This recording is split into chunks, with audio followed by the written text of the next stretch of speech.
opportunity. Thanks, Jill. So we're starting to record. So if you've put your name in the chat facility with your school details, that'd be brilliant. If you've done it already, great. If you haven't, please pop that in. Set your chat to everyone, please. You can have your video off, it's fine. If you want it on, it's up to you, and hopefully you've got a drink. We're going to be here for sort of 45 minutes to an hour, depending on the amount of work that you guys need to put in or want to put in. If you've got pen and paper to hand, that's brilliant. So yeah, there's my ugly mug again. Just in the chat facility, could you put, in addition to your name, your school that you're with, the sport that you specifically like, and also if you've got a favorite sportsman or sportswoman or favorite athlete. Would be brilliant. So pop that in the chat. It just means that I know you can work it. If you haven't put your name and school in there, please pop it in now. But it's also nice to know a little bit more about you in terms of the sports that you play, and if you've got a favorite talented athlete. While you're doing that, I'm just going to go through a quick recap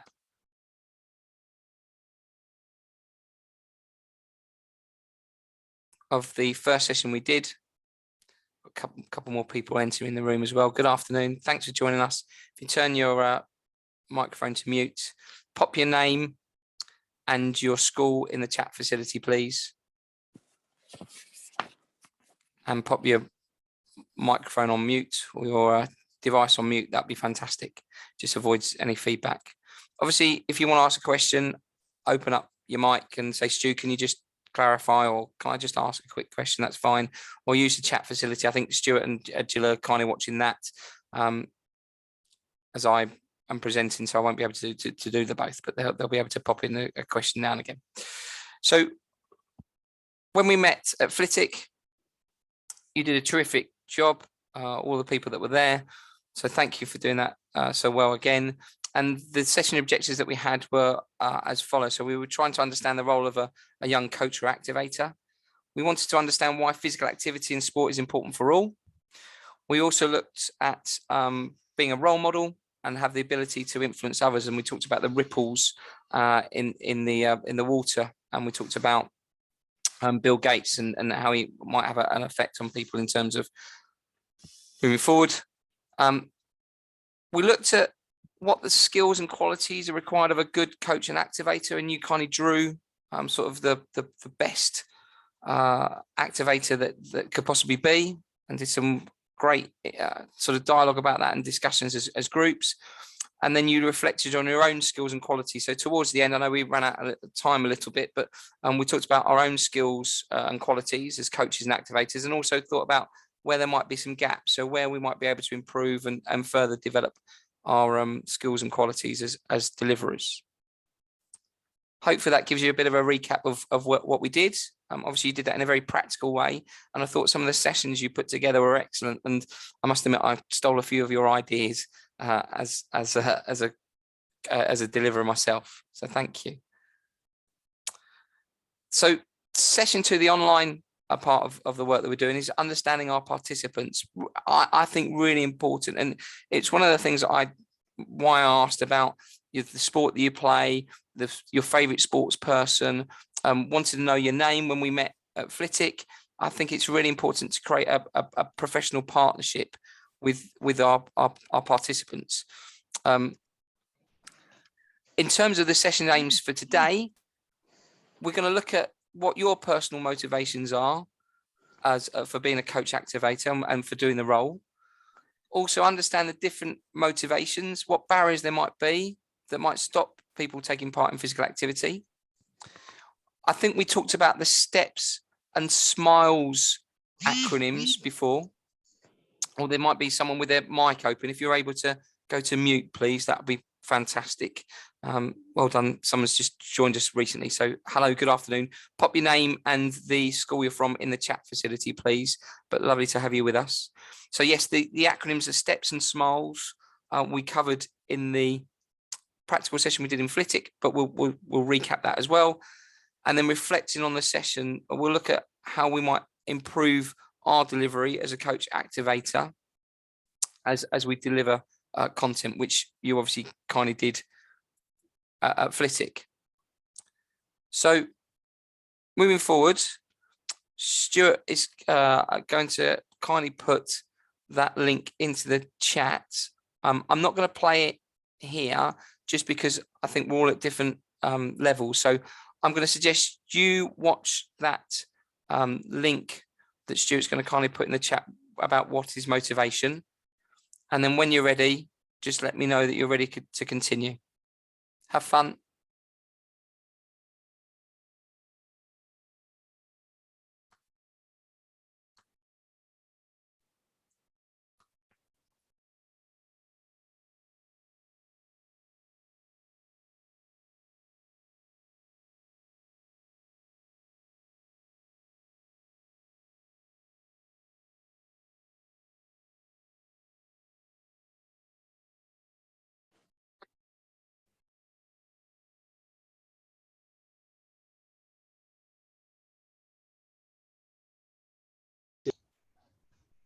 Having problems getting it to go across, Stu. My IT stuff's not going. Can you do it, Jill?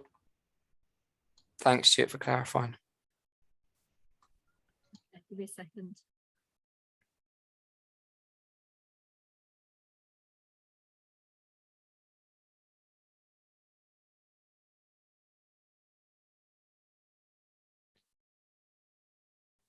If not, I'll have a go. The link you've sent, Stuart, on the email, I can't copy it as a YouTube link. Oh, wow. Okay. Let's see if I can type it in then.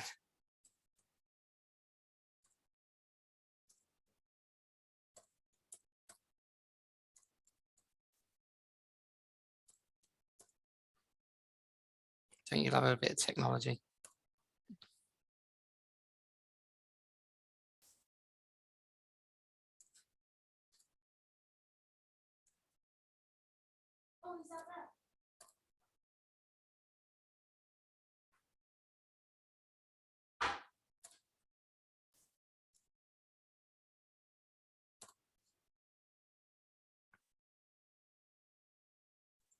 Okay, I've just popped it in the chat. Hopefully that works for everyone.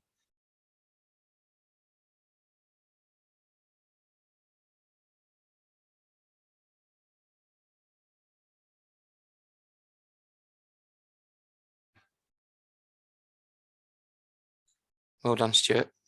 He's managed to do it as well. Brilliant. So have a quick watch, gang, and then come back to us when you're ready.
Okay.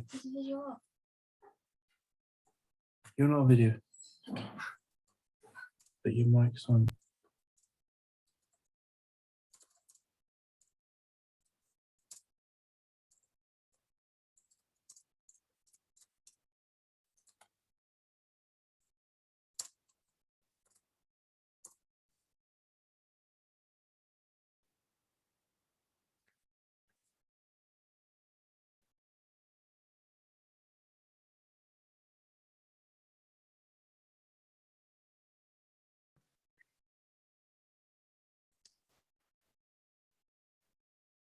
So some of you have started to have done, finished, good.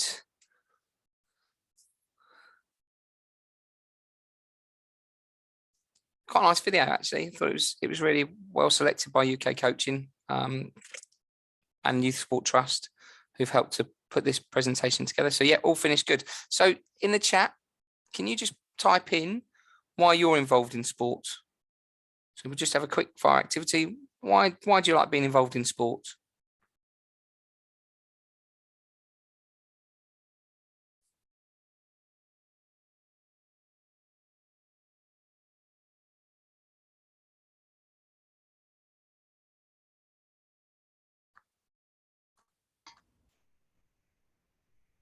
Welcome back, Stu. So yeah, it's fun. It's fun and enjoyable. You want to do well. Some lovely little responses there. Keeping healthy and I enjoy it. It's enjoyable, good for health. Excellent answers, ladies. Yeah, you were superb, athletic, I remember. So thank you for filling that in. Next one. What excites you the most about being a coach activator? So we want to understand what's the driving force for you? Why do you want to do it?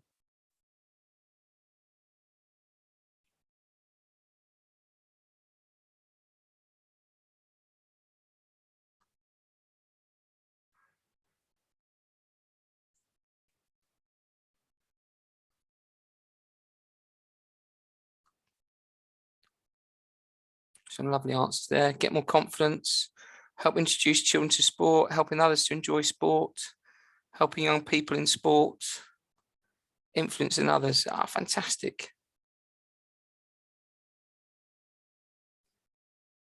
Some really lovely answers. Well done.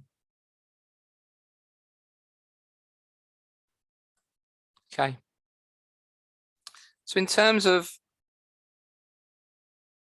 the five top reasons why girls take part in sport, and no particular order, looking and feeling good, being with friends, having fun, being in the right environment, and learning something new. So a lot of those are very similar to the ones that you put in why you get involved in sport, and also why what excites you about being an activator or a coach deliverer. Terrific. Okay, so the next video won't let me show it, but let's see if we can pop it in the chat again. So there should be a link. It's an advert by Always. It's on YouTube again, and it's a really interesting one about where did the phrase "throw like a girl" come from. So hopefully you can see that in the chat. Jill's kindly put it in there. Enjoy the video.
Great, looks like you've all managed to see it. It's good.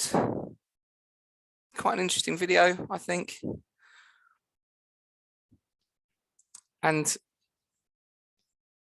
lovely to see the reaction of the girls actually in terms of when they're throwing and when they're being told to throw.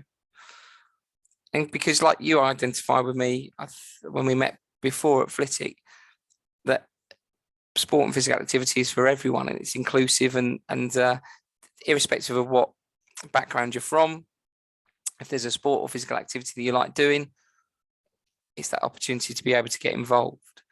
And I think this links quite nicely to the SMILES acronym. So we covered this a little bit before, but just to recap, we want to make sure things are safe. So not just the landscape and the kit and equipment that we're using, making sure that the participants feel emotionally safe as well as physically, so that they feel they're not going to be laughed at, there's no prejudice, they are included and made to feel as part of the group.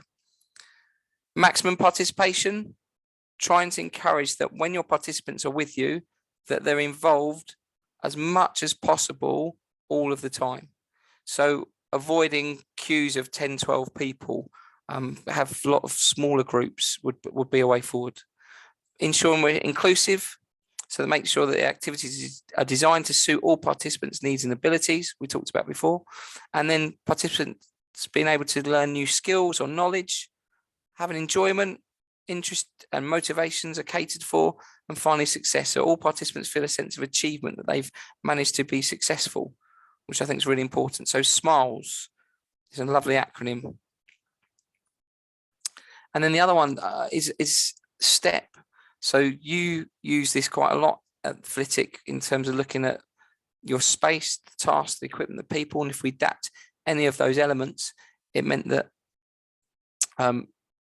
we could adapt our session for differentiation. So for levels of abilities, we could increase the space, reduce the space of the area, change the task that we might perform to complete an activity, what equipment that we might have access to and might be able to use, and then the number of people participating. So whether it's an invasion game where there's people trying to tag or trying to capture people, etc., and like capture the flag, for example, then it's having that ability to have differentiation and set the level of activity to the participation or to the audience that they're working with, which is important. So you've got SMILES and you've got STEP principles. So space, task, equipment, people, and then SMILES again is safe, maximum participation, making sure it's inclusive, create a learning environment that's supportive and having enjoyment, fun, and ultimately enabling the participants to be successful and feel a sense of achievement.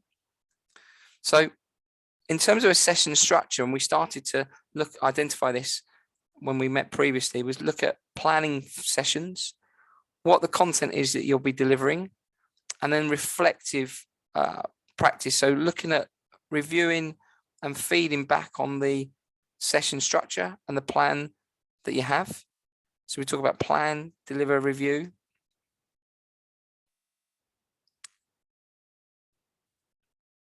For your groups that you're delivering sessions in schools, you might want to think about working on the short-term opportunities as well as maybe the longer term. So the short-term opportunities, you've got to think about what they might be and who might be able to help you in that. So in terms of action planning, we need to make sure that we've got a facility.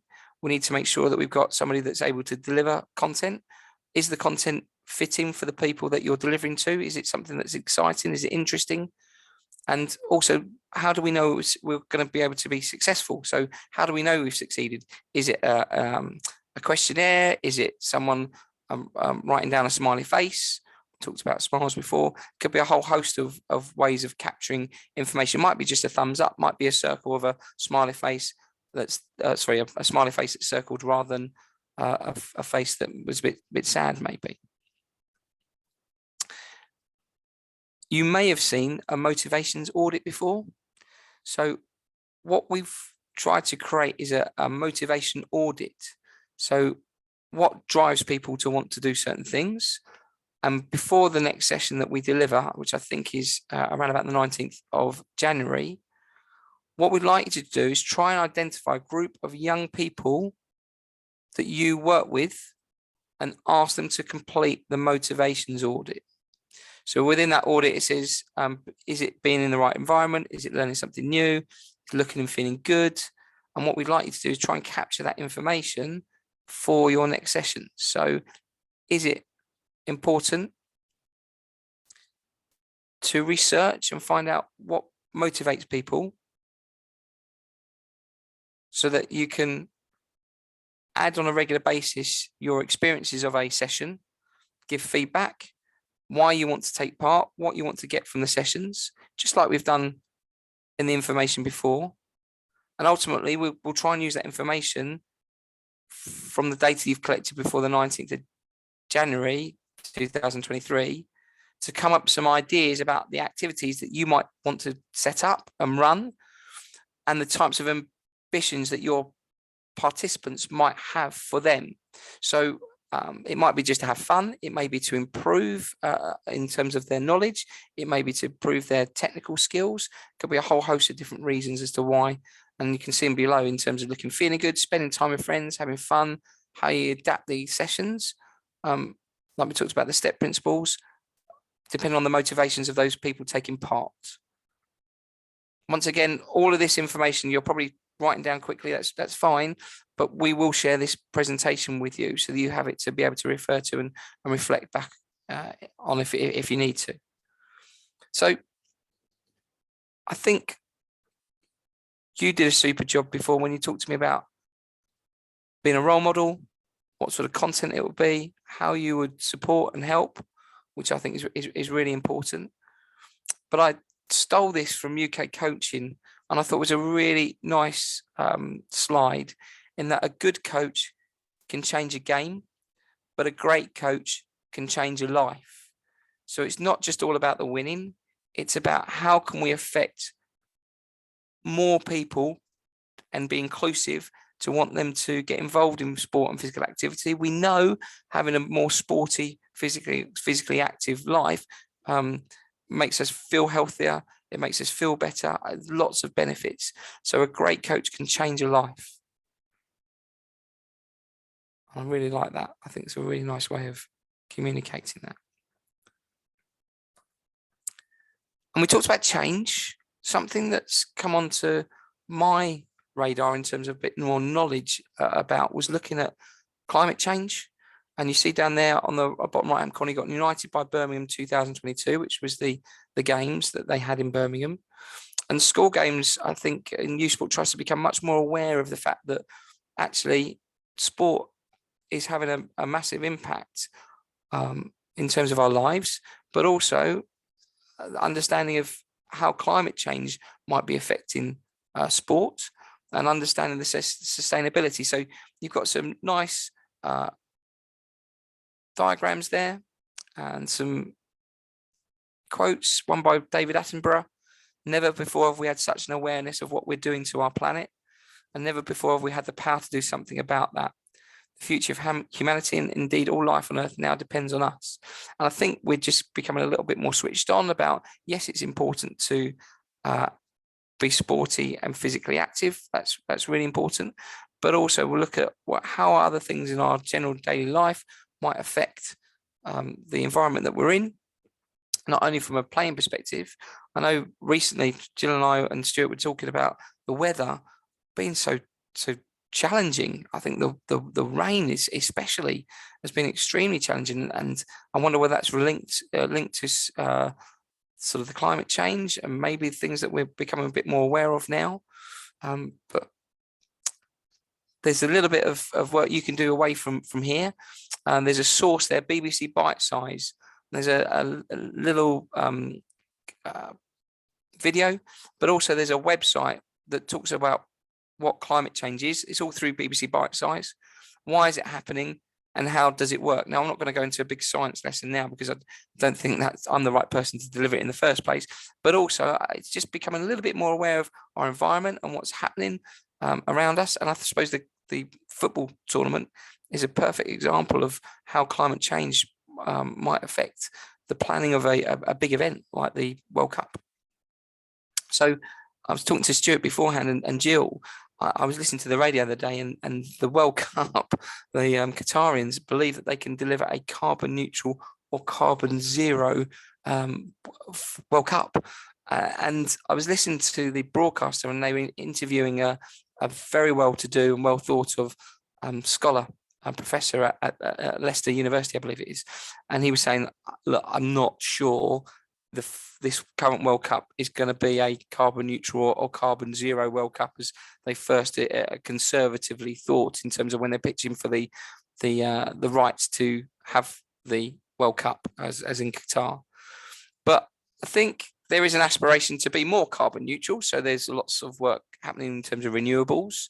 They talk about planting more shrubs and trees. I think it was something like 25,000 shrubs and bushes and about 10,000 trees. Now, you've got people traveling all around the world coming to watch football games in Qatar. And he just said, I don't think we are a carbon neutral, carbon zero games. Obviously, we've put certain things in place, but it's going to affect.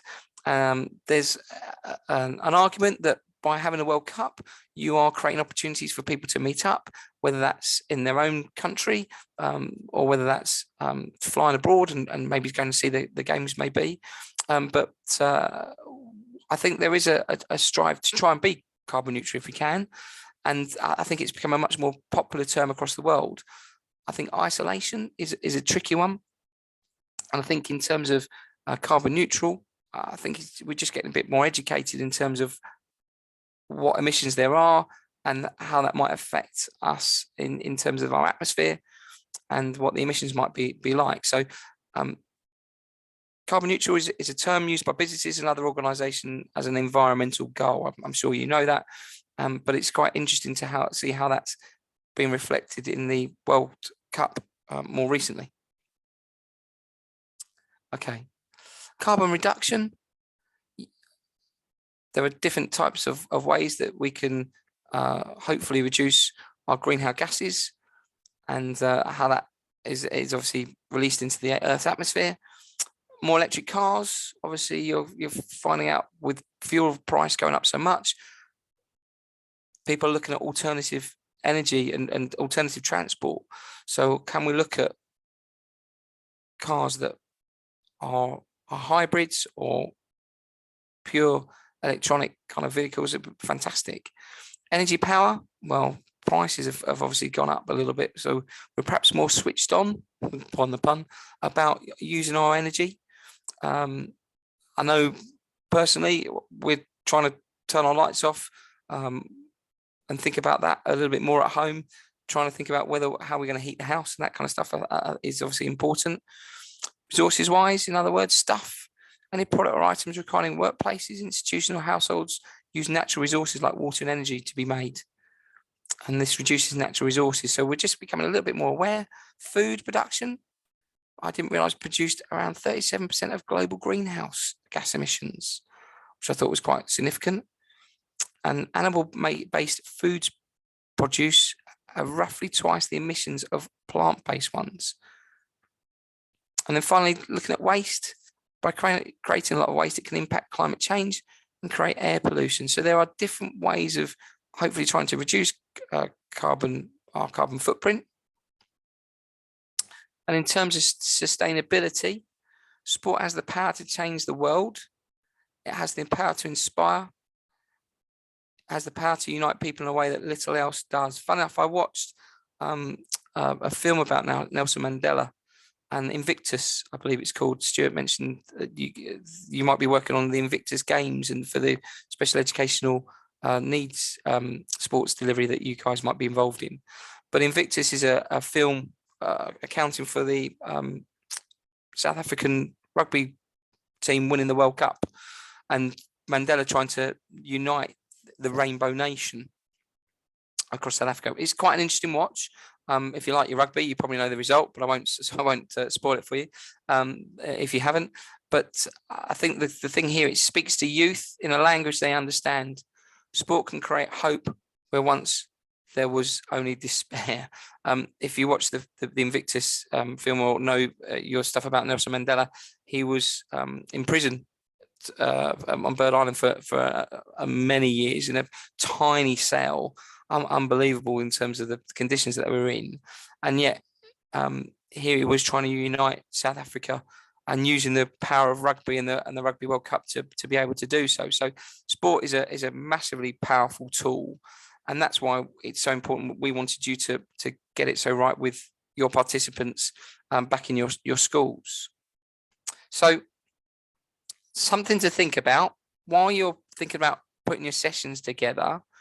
Your participants might actually be quite interested in terms of climate change and how sport and what they might think of doing to take part is similar to the climate change in terms of, and also if they were inactive as participants. So you look at this changing thing where it's denying there's a problem.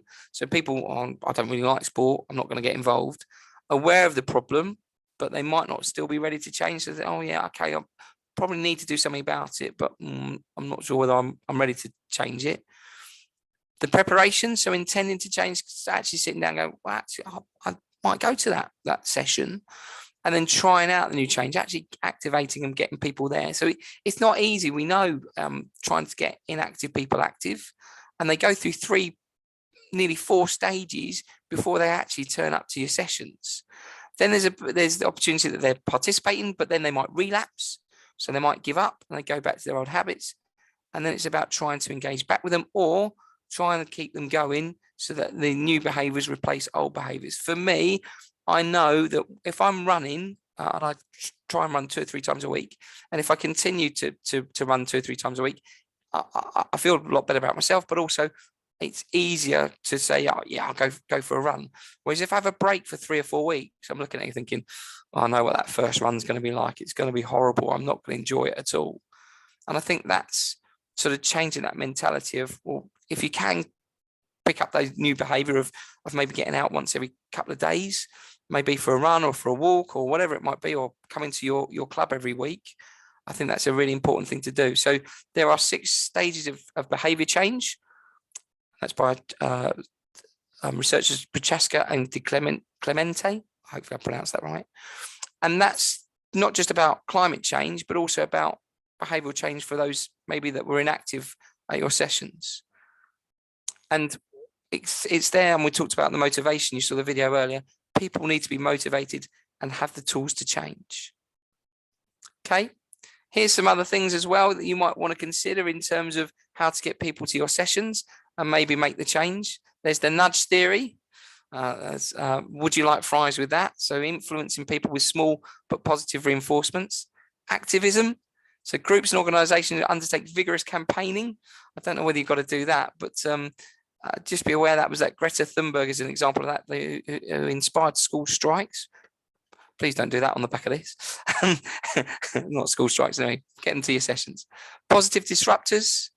So there's a chap called Dale Vince, who's an owner of a vegan football club, which is Forest Green Rovers.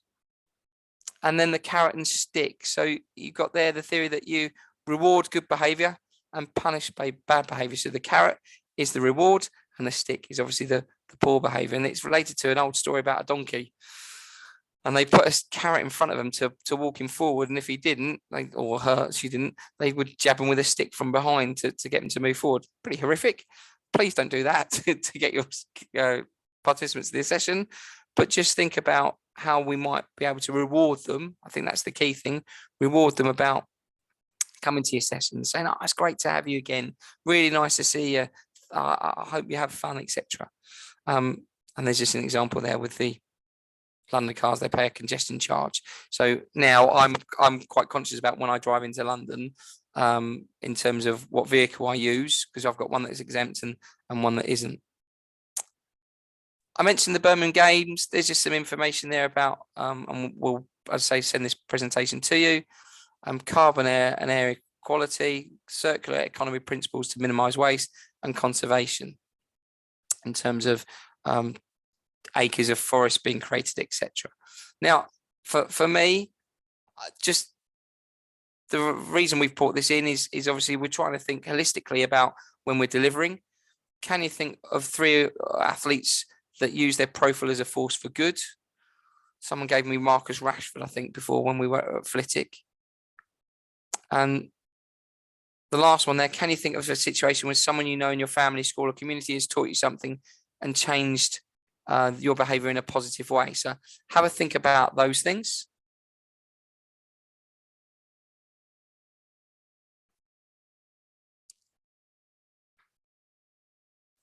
And then there's the planning stage. So we're going to talk about this a little bit more in the near future. I think on 19th of January, we'll talk about sort of different stages of planning and how that might work. But here's just an idea of how you might want to create your sessions. So create a team, know who you're going to work with, discuss what you might want to achieve. So having clear goals. We'll do a little bit more about this in terms of SMART, specific, measurable, achievable, realistic, and time bound. Who's going to lead? Who are you trying to reach?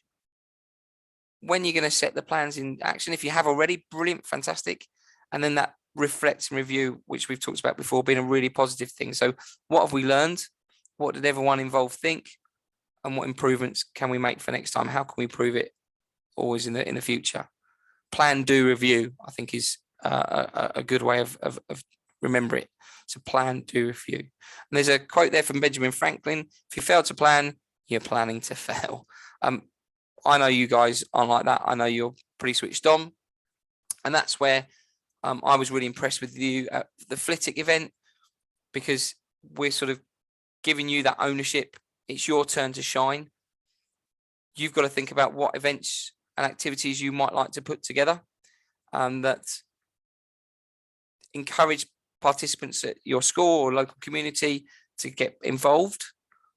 Have a think about how the environment, or how you might be able to support environment and climate change.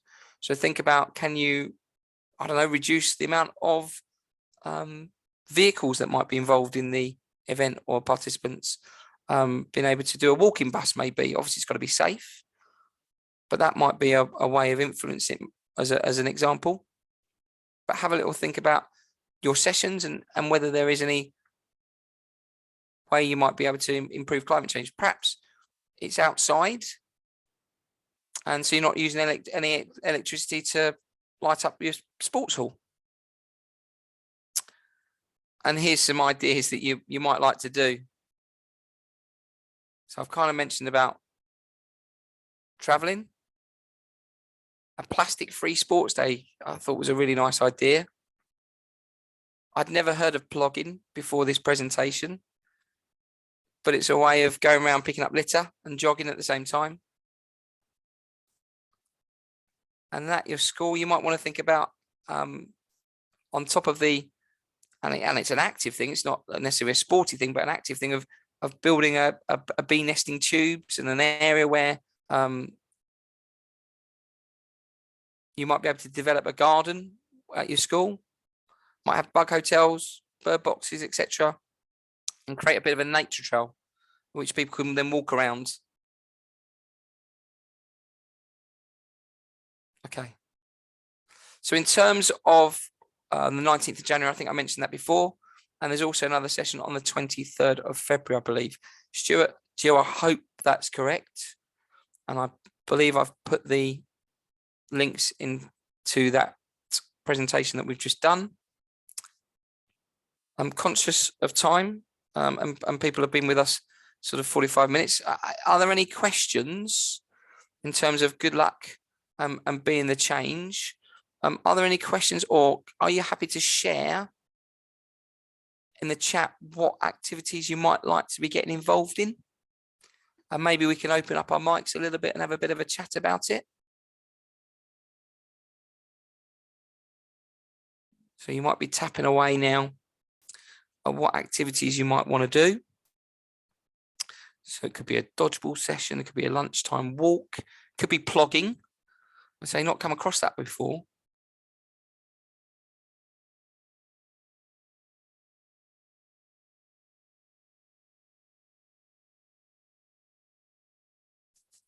So I'll let you have a think, pop it in the chat facility.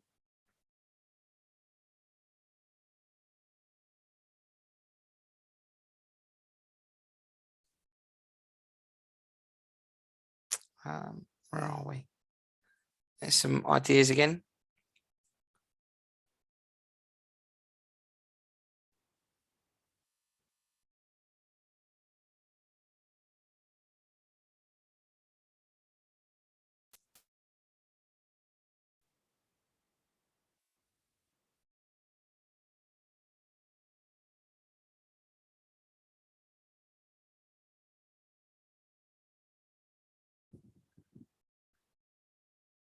Make sure everyone's still there.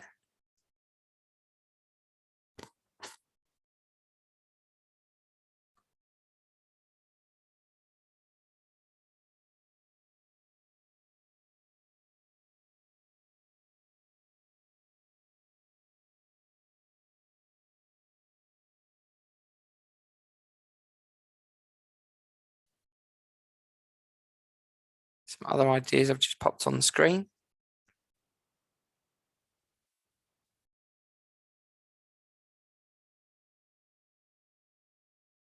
What they did in Birmingham.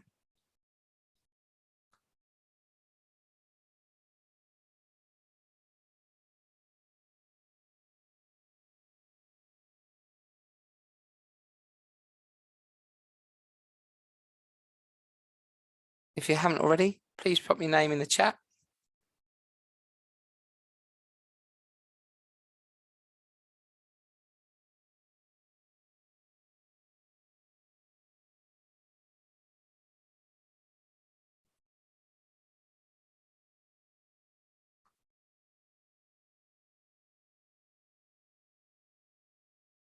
Checking everyone's still there. There we go. Got some stuff in there. Thought blogging was good. Exercising, doing something positive. Yeah, I agree, Madeline. I thought that was a really nice way of doing things.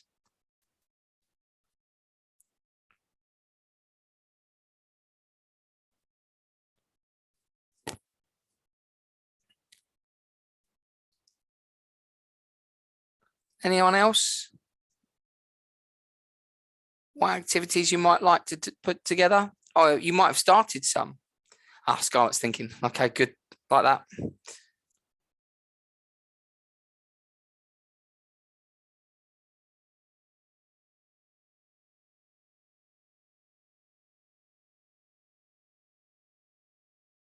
What about who might, let's have a look at the planning stage. Plastic Free Sports Day, Bell, like that. Yeah, I thought that was quite good. If I go back into the planning stage, do you know who you might be working with? Have you thought about who you might team up with in your groups? If you have, Brill, do you know if there's a teacher who might be able to support you and who that might be?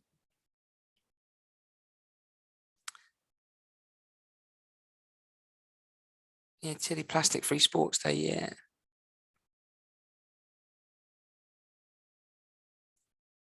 So on that Plastic Free Sports Day,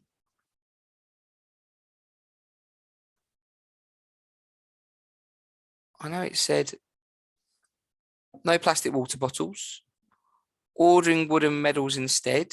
That's quite an interesting one.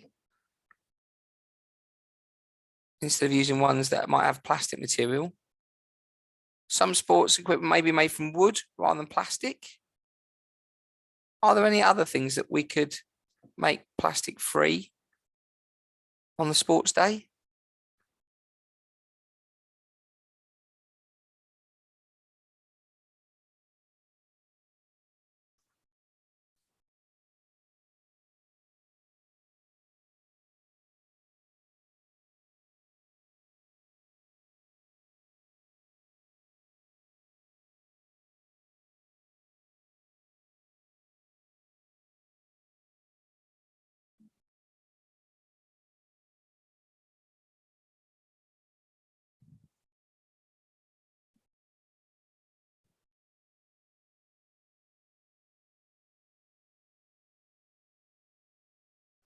Brilliant. Love that. And the sports, they're asking the school to provide plastic-free lunch containers. What a great idea, Madeline.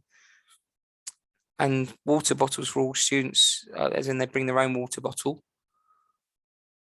rather than single usage ones. Yeah, great idea. Fantastic. Super.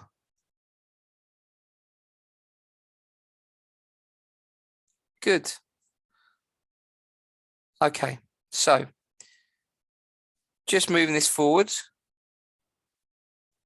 Have you got any questions for Stuart, myself, or Jill relating to what you're going to be doing in the future in terms of putting your team together and delivering some physical activity? Are there any questions? If they're not, that's fine.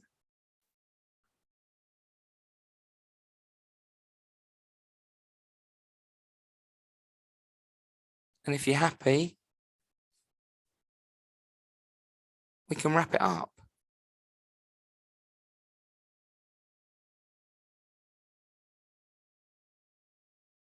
Let me know in the chat if that's okay. If you haven't put your name down in the chat because you've joined us a little bit afterwards, and can you put your name down and the school? If you've done it already, that's great.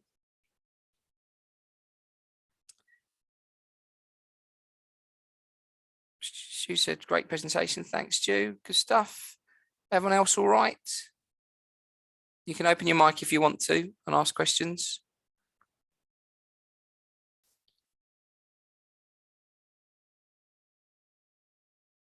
We're all good. Thanks. Getting a thanks. Okay. When we meet next in person, that's a great question, Madeline. I think that's later on in the year. I've got lots of thanks. I'm God, see if I can get that to hand. Jill, you might be able to save the day there.